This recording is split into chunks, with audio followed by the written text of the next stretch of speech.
He got the hairy fro. Glamps in the matrix. Your life turned to flipping pages.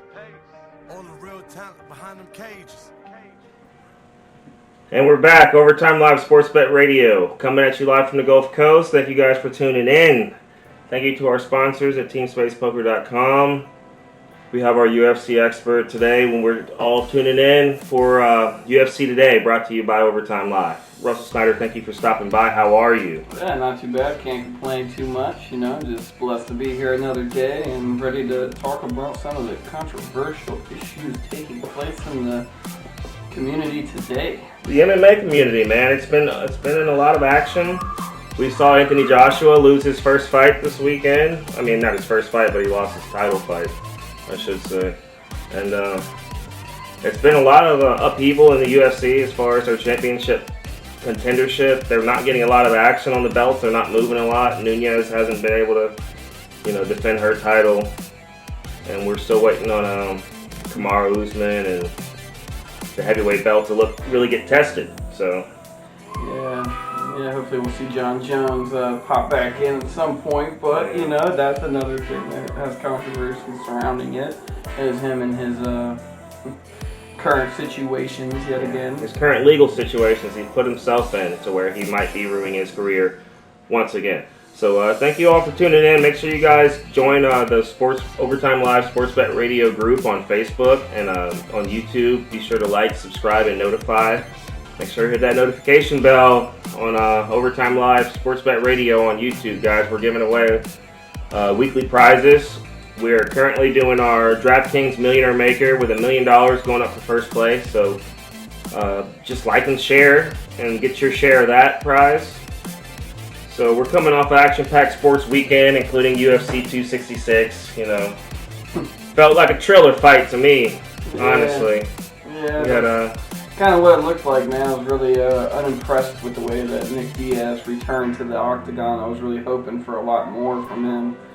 He did deliver, he did have a lot of fight in the dog, if you would say that. At least he went the rounds. He didn't just give up. I think we saw his nose get broke towards the end of that with the uppercuts. It looked to me like he gave up. Like the end results were, it is a TKO, but it wasn't the Nick Diaz I expected. Robbie Lawler looked great, man. He looked like he should be competing all this time. I don't know when he decided to slow down his career, but obviously he's still capable of contending. Yeah, getting punched in the head is never a fun thing, so I don't know. I've said it before. I wish these guys would get paid a little bit more money. I think we'd see a lot more of them and a lot more effort come out of those guys in that way. But, they're going to come back and fight whenever they need a check, and that's really what it is. That's what it came down to. Is that a form of entertainment to you? I think it is. I think we all got a good money out of it, honestly. If I would have paid to watch that pay-per-view, I would have been, ecstatic to see the fight go that many rounds. I think it was, 3 rounds in that, and he got his nose broke, I believe, on the 3rd. So, no, I wouldn't say that it was a disappointment at all. I think that they... Well, interestingly enough, it wasn't the main event of the card, Sure, we felt that way. We actually had a great fight in the main event between Volkanovski and Ortega, which was just overshadowed by the whole Nick Diaz return, which he showed up he looked terrible. He looked sloppy, he looked old, he looked out of shape. Obviously he took it just for some beer money, Well, just revenge right there on the beard might help him a little bit, not to show the age. I don't know. So, yeah, well, I think it was ridiculous that we had to miss him for 5 years regardless, for something as petty as I think a drug test with marijuana that he failed at that point. Well, we've seen the UFC evolve a lot, as well as a lot of other sports organizations have been evolving as far as their drug testing policies. Yeah. So hopefully they can go into the right direction. Hopefully we'll see an improvement on that too. I think that's something that a lot of people are moving towards. Well, currently we're looking at a great lineup of champions in the UFC. A lot of new faces, names that a lot of people aren't familiar with. We'll start it off with the bantamweight class. Aljamain Sterling. He's carrying the title for now. He'll be talked about later on in this podcast. But Alexander Volkanovski really showed his dominance last night or 2 nights ago in that fight. Really proved to me that he's deserving of that title for now. Well, he definitely did what he was supposed to do. He came in there, he put on a fight, he definitely dominated Ortega. he survived the submission attempts in the first round, I believe it was, and he actually ended up getting. He actually ended up getting the win for that, so that's a good thing. I mean, he survived all the submission attempts. So, I mean, for him to persevere through that, I think would be worthy of a champion. As far as the lightweight division, Charles Oliveira, he's going to be looking at some real contendership, as that's really one of the tougher divisions in the UFC. Welterweight Kamaru Usman hasn't really been tested much lately, so we're expecting him to get some action. And the middleweight division with Adesanya, man, I'm just... Yeah, he's been impressive in his run. Hasn't really been dominating, I should say, but I think we'll see more of him in the light heavyweight. We're pretty happy with his performances. So yeah, I think we'll see a little bit more of him in the light heavyweight division eventually as well. So Jan Blachowicz, the light heavyweight, you know, that division's been empty since Jon Jones has been out of it. Pretty much. And Francis Ngannou, you know, heavyweight. The heavyweight division's got a lot of potential. And yeah, I wish we'd see a little bit more from that, to be honest with you. It doesn't seem like Francis Ngannou is being tested as much, and I wish we'd see a little bit more action. I think, you know... Well, there's a lot of up-and-coming fighters in the heavyweight division, like Greg Hardy, and a lot of veterans that really are trying to get their shot at the title, who I feel like have been eluded from it, whether it's Dana White's choosing or whoever's decision it is as far as scheduling of the fights goes. Yeah, it doesn't make a lot of sense what we've seen lately with the UFC and their matchups. I don't know why people are angling for so many trilogy fights or so many round twos like we would see with McGregor and Diaz too, you know. I think that there's a lot of other fights like contenders that have earned their spot that need to actually be given the chance to, you know, fight for the belt or at least to be a contender. It doesn't seem good for these guys to be fighting in for what if they're not ever getting their shot or their attention. So I think that something needs to be done with that. Definitely a lot of talent to be tested, I would say, at least. Well, you know, your current champion list has been stalled as far as the women's divisions go because Amanda Nunes can't get over her COVID symptoms.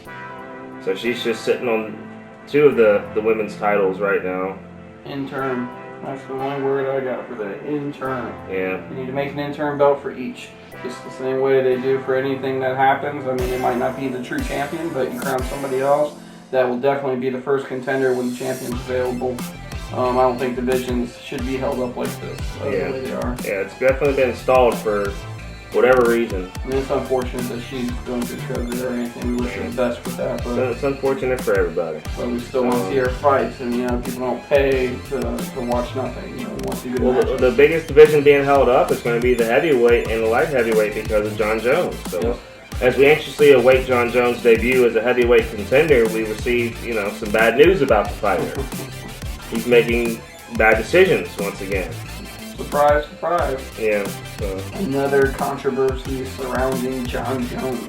So of course, Daniel Cormier DC was quick to jump in and put in his 2 cents about the heavyweight star. Yeah, he's always quick to. Doesn't he put his mouth in about everything? Well, he's still mad. You know, he's sour. He lost. He lost the battle, and even though he's given the belt because he failed the drug test afterwards, he still has a thing for Jon Jones. Hey, Jon Jones has done some crazy shit in his life, man. Yeah. I mean, take it back to May 2012, man. He was involved in an accident where he drove his car into a telephone pole, you know, DUI. August 2014, him and Cormier were involved in an altercation during fight week. You know, they needed to be separated. And he was fined $50,000 for that. It's just to community service, and that's fight related. So that's unusual. Yeah. January 2015, he was scheduled to fight at UFC 182, and prior to the fight, he tested positive for banned substance. He was tested again prior to the fight and tested clean, so he was able to compete. But after the event, he admitted to making a mistake and put himself in rehab. So he acknowledged that he had that in his system illegally. Yeah, that's a good step to have, but it doesn't really show too much, with everything that's happened afterwards. That's really where the conflict arises with Jon Jones. Yeah, most of his biggest issues have been the domestic charges, Really has. the drug charges, and really just his performance outside of the ring in general, how he carries himself as far as the UFC is concerned. For someone that nobody else seems to be able to beat or have, the game plan to beat, he seems really like his own worst enemy. If it will, in my own words, I think that he is his own worst enemy. He keeps, shooting himself in the foot. He keeps doing things. I wish that he was more engaged in the fights. Maybe that would keep him out of the trouble. But he really seems to be putting the cap on his. He's determined. I don't know if he's doing it for attention or if he's just determined to destroy his career. Maybe he feels too blessed and he wants to just punish himself. So it doesn't end there. April 2015, fresh off of his 178 win over Cormier, seemed to be riding high when he finds himself again in trouble. He's arrested in Albuquerque, New Mexico after leaving the scene of a hit and run. Charged with a felony, leaving the scene and having a marijuana pipe in the vehicle. You can't even throw the pipe. You know what I mean? He's so out of it. He's just like, why even drive at this point? Why are you driving? You're a successful champion. You've had money. You gotta have something. Just buy an Uber. Get you a driver. He turns himself into the police. Since the 18 months of probation, more community service. They're cutting him, slack. They're taking care of him. Yeah, they really are. They're looking out for him. I think. They know the value of him. They know he's got money. I'm sure he's got good lawyers. So, July 2019, charged with battery, following claims from a waitress that he hit her and assaulted her. Jones pleads no contest to this charge and is still placed on probation because he's still serving his probation from his earlier charge. Yeah, it's really disappointing to see somebody of his stature and his level of competition and everything else, like his athleticism, to be taking his frustrations out on a woman is kind of distasteful. Well, obviously, he doesn't care that much about the sport nor his career. There's other things that he's taken into consideration that are more important to him than that. And then we have his recent charge, which the details haven't really come into light. I believe it's another domestic. As far as we know, he's hitting females or something somewhere. Yeah, I think he's damaged the car. Probably on drugs. Probably, the judge is going to look at his record and try to cut him some slack, but still hit him with the harshest charge. So. Yeah, I think the best we could hope for Jon Jones is to maybe see him back in the octagon. He's got to go to some type of rehab and just retire, man. It's just.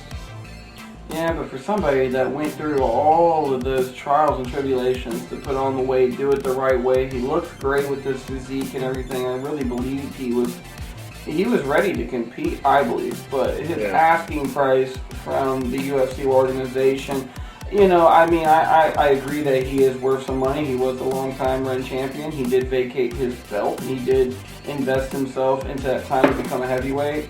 Do I think he deserves some of that money? Yes. Yeah. Do I think he deserves it to the extent of which he asked? No. Somewhere you got to meet in the middle. Well, it's not just the financial side. It's not just the salary side that's baggage as far as Jon Jones is concerned. He's a liability.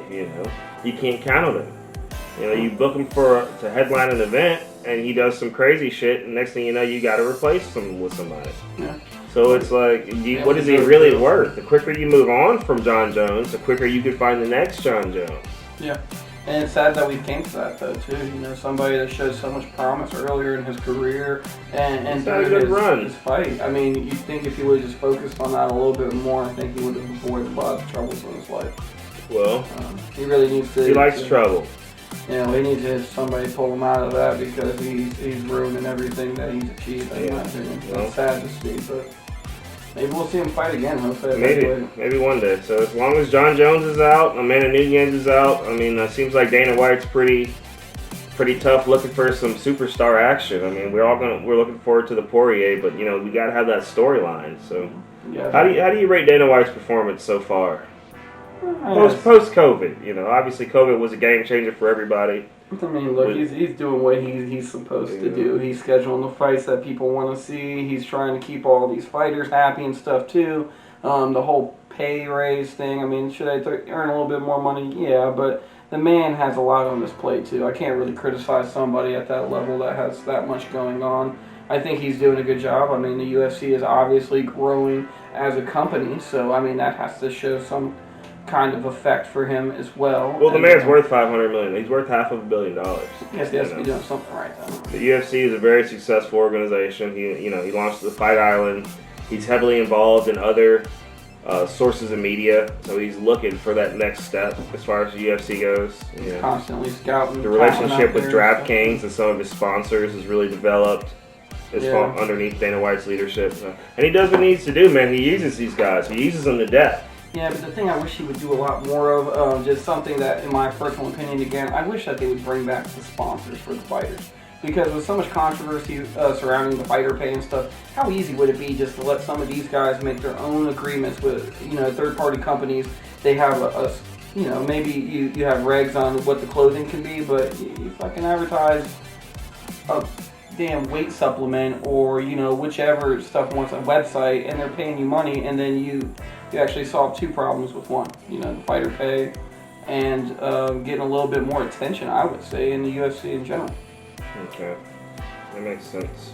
They used to do it. I don't know when they stopped again. I can't recall that off the top of my head. But once upon a time, they were allowed to do that. And then they ceased that, I think, around 2009, 2010. But don't quote me to that. All right, well, we're going to take a word from our sponsors. When we come back, we're going to get into the phenomenon that is the Triller Fight Night, the Triller Fight Club, and the Logan Paul, Jake Paul fight sagas, how it's impacting boxing. We're just going to do it quick. I like to touch it every chance I get. We're going to do a little bit on Petr Yan. We got that video coming up, that disqualification video, and we'll talk about some more UFC storylines. Before we wrap it up, thank you guys for tuning in. Overtime Live Sports Bet Radio.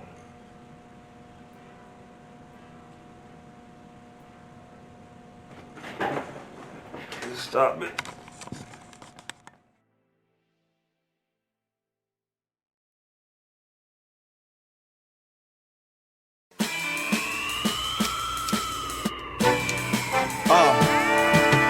Rolling up the grass, living better than them niggas that I used to look up to. I can show you why they come up. Yeah, I came up from the gutter to a condo out in Hollywood where the weather's good and the party's always popping up on somebody and dropping off some treat. I mean, I got enough to go around everything for the free, so you ain't gotta smoke on me and my homies down to go to any one town to get this paper. I swear ain't nobody do me no favors. Twisting up the medicine, shitting on my competition. Easy parts forgetting, but the hardest parts to try forgiving niggas for mistaking me or thinking I was the one to wait, or thought cause I was young that I'd be dumb. But nigga, what you made's a photographic memory. Now look at my wife, she got a pornographic figure, and my autograph is bigger to your nieces and your nephews than yours ever was, not to mention your niggas. You caught them rapping Taylor Gang with us.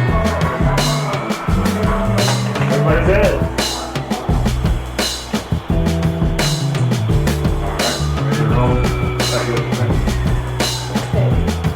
You want that back? You wanted it back, yeah, you wanted it back. That's mine. I see TMZ cameras, paparazzi taking pictures. I spark up a J and ask them if you wanna take one with us. Made man, ain't nobody make a nigga. About to book a flight to Vegas, trying to take one with us. You niggas too small, dog. Me, I'm thinking bigger. Critics comment on how I'm smoking weed and drinking liquor, or how I was nominated but not the winner. But you should. Yeah, nigga, I'm up in the air, nigga, and the shit that I got girl, so I need to wear, nigga. Owner of the team, I ain't even a player, nigga. 4 hours on, niggas ain't care, now it's getting dark for you niggas, shit ain't even fair, nigga. Blowing hella dank, I mean so much I think it's blowing out my hair. The weed is in the jar, the grinder's over there. 6'2", a fucking 9'7", a 6'10". Sure. Not on the block. Everybody's dog. Watch out for that. You know this is Gage? Lincoln Park. I did. It's always Lincoln Park when you ask that question, huh? No, it wasn't. It was Cage Bell.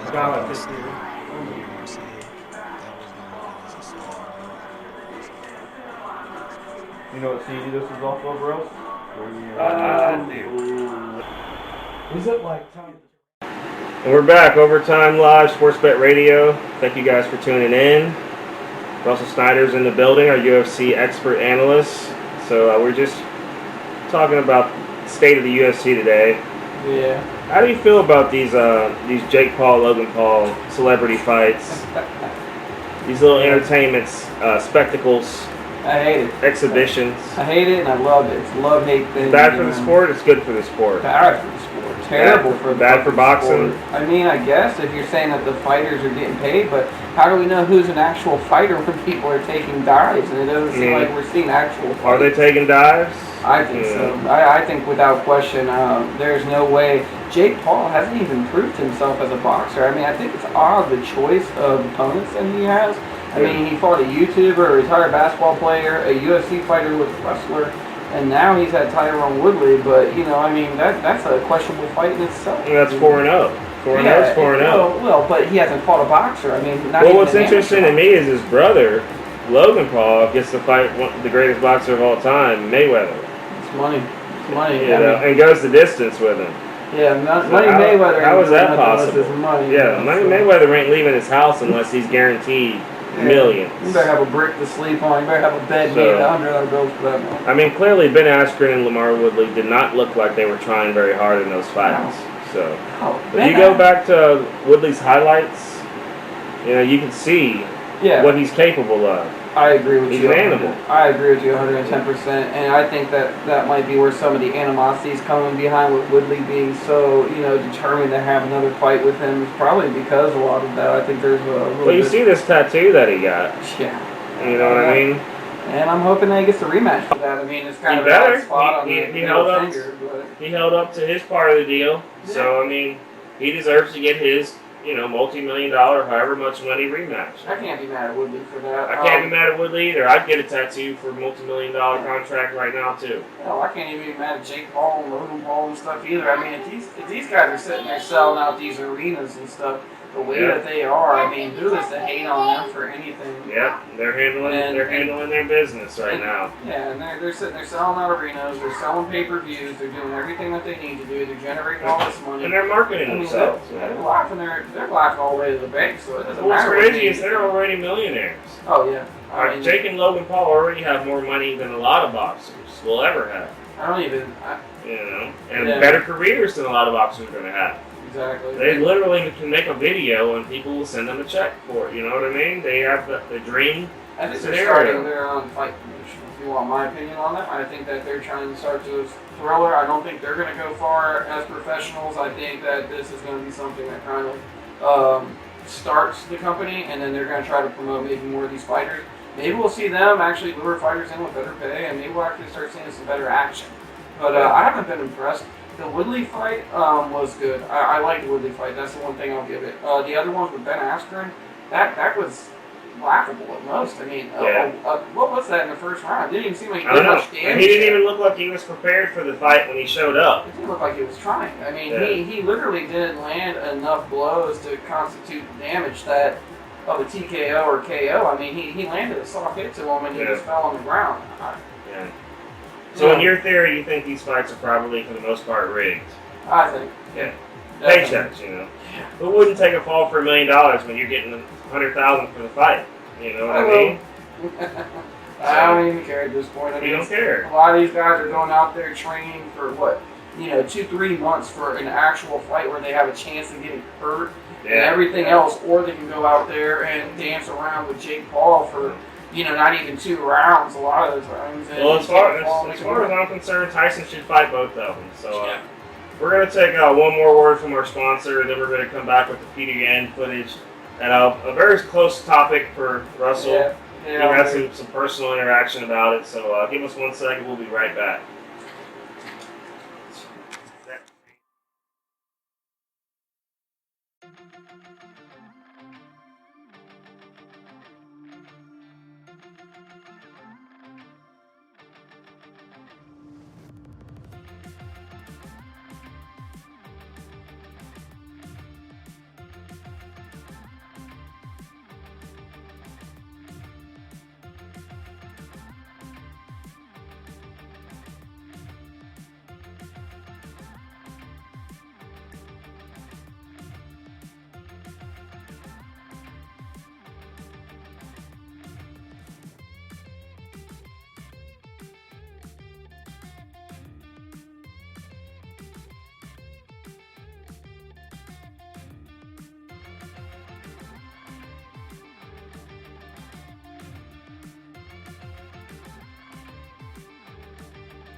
And we're back, Overtime Live Sports Bet Radio.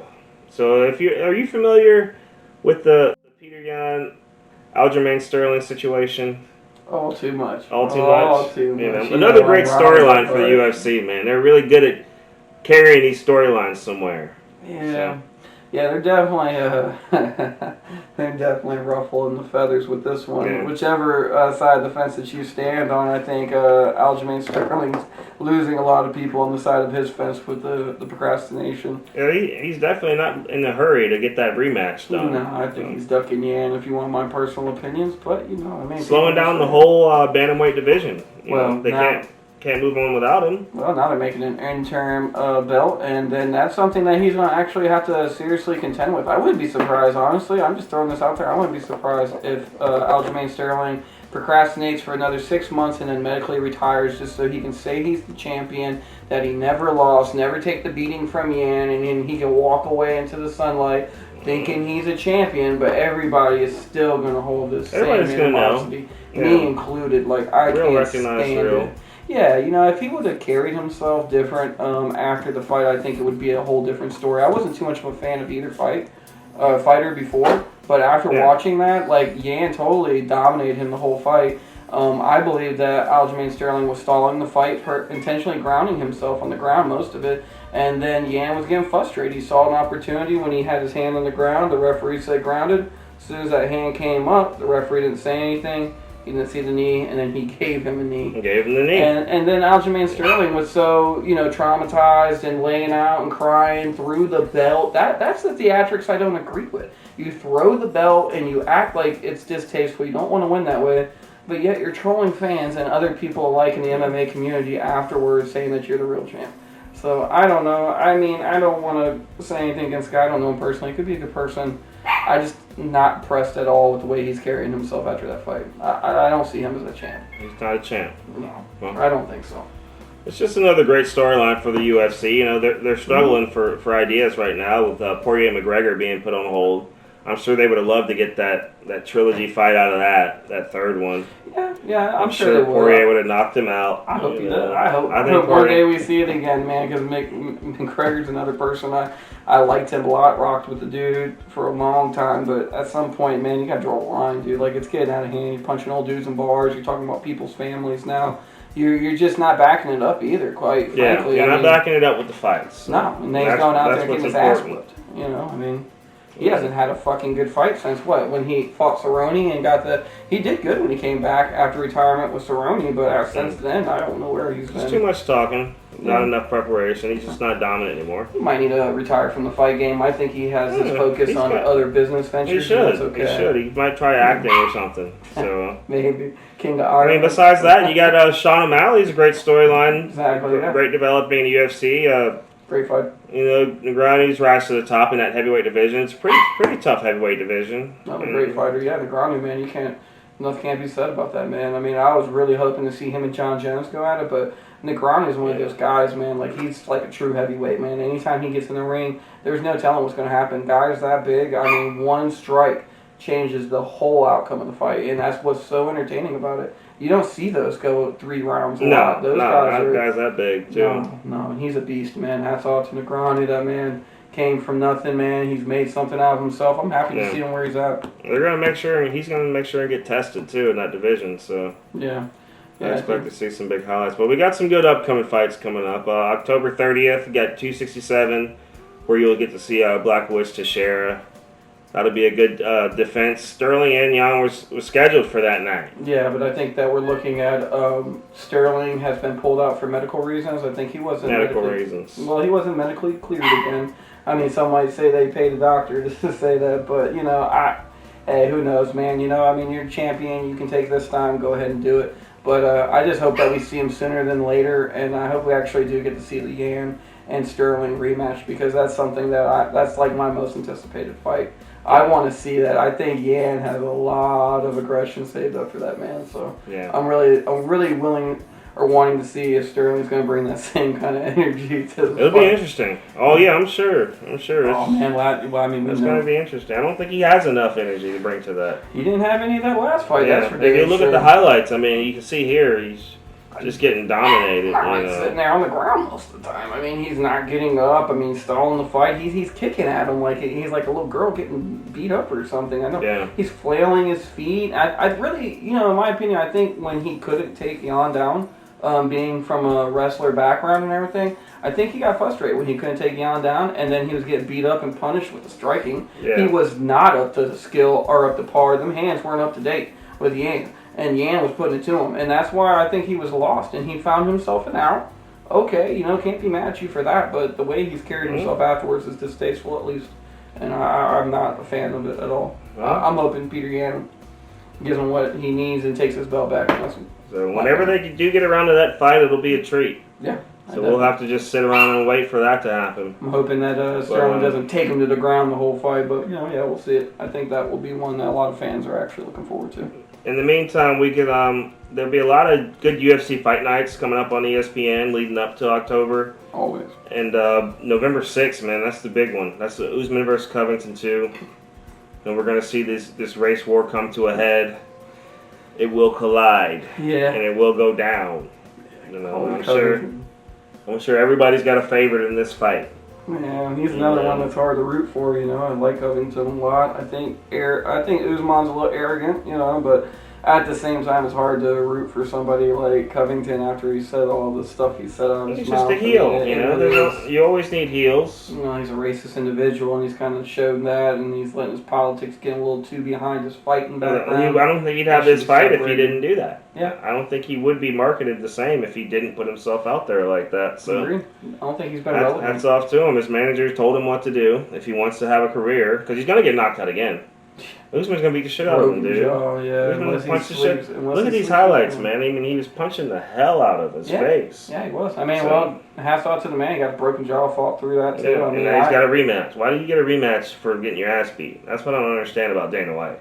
Yeah. He likes to set up these soap opera scenarios. Yeah, it doesn't make sense. What they would do is they would be at the top of the echelons and everything. You'd have the champion, you'd have the contender, and then if you lost, you went back down a little bit. You had to work your way up to that shot. Yeah, you didn't get a good fight again for a while. Yeah, well now it's just like, you fight and you disappear and nobody fights the champ, and then all of a sudden he's back again. And that's what I think is aggravating. And that's one of the things that Dana White could work on. Exactly, I think so. But that's going to be a great card. It's also got great card. I mean, I had so many good fights on that card. That's another one I'm looking forward to. Gaethje and Chandler. Chandler does. Luke Rockhold showing up. Frank Edgar's on the card. That's going to be a card for the Rose Zhang rematch number 2. I think the Gaethje and Chandler fight, I think that's going to be phenomenal too. Gaethje's good, man. He should be due for a title shot if he can get this done. I think a lot of these fights have title incentives behind them. He had a great momentum behind him until he met Khabib, and then he just couldn't shut down Khabib. But I mean, who the hell does shut down Khabib? Nobody shuts down Khabib. But Gaethje, phenomenal, man. That Tony Ferguson fight, dude, that was something incredible to watch. That should go in the damn Hall of Fame, so I'm Well, thank you guys for tuning in. I hope you guys enjoyed the show. Thank you, Russell, for stopping by. No problem. Always a pleasure. Always a pleasure. Thank you, Dana White, for putting on the UFC, giving us some great MMA action to look at. And we'll be sure to keep you guys in mind for upcoming episode, probably next month after a couple of these fights go down. We got a busy week in the UFC, so be sure you guys tune in for that NFL free picks, Overtime Live Sports Bet Radio, and be sure to like and follow on YouTube. So, free. Signing off. Thank you.